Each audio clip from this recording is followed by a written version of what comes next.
haven't lived here in Madison or on Williamson Street for a while, and so you have a different perspective living now in Santa Fe, New Mexico. Nonetheless, I want to ask you, as far as all of the events and occurrences that you were involved in, and many of those responsible for here on Willy Street in the 70s, the Willy Street Fair, Gallery 853, the St. Vincent de Paul Fashion Show, Unicorn Forest and Wildlife Preserve.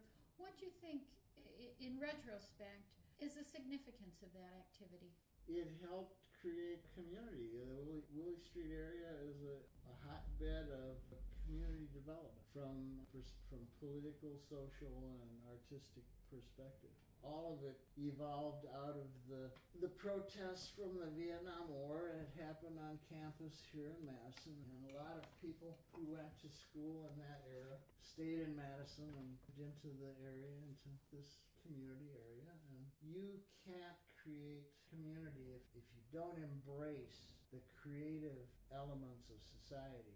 You are not going to create anything worthwhile, or you're going to shortchange yourself. Artists, writers, poets, musicians, theater people, everyone that has creativity in their life are more in tune with being creative within their community also. And so they can enhance. Doesn't mean that politicians and socialists and people that are interested in the greater good can't do useful creative things, but sometimes they really need the guidance of the creative art to produce results that reflect the community at large.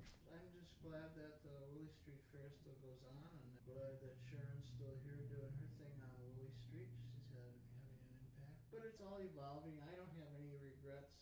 Like I said, I burned myself out, I fried myself. I don't regret having done it because it opened me up. I now call myself a conscious growth consultant. And if I had to go back and say, what in the hell was I doing in the 70s? I was embracing conscious growth, truly, from a somewhat naive, uneducated place.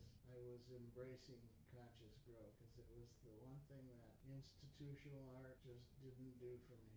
It didn't embrace conscious growth. It placed creativity in a institutional place, and you can't define creativity from that place.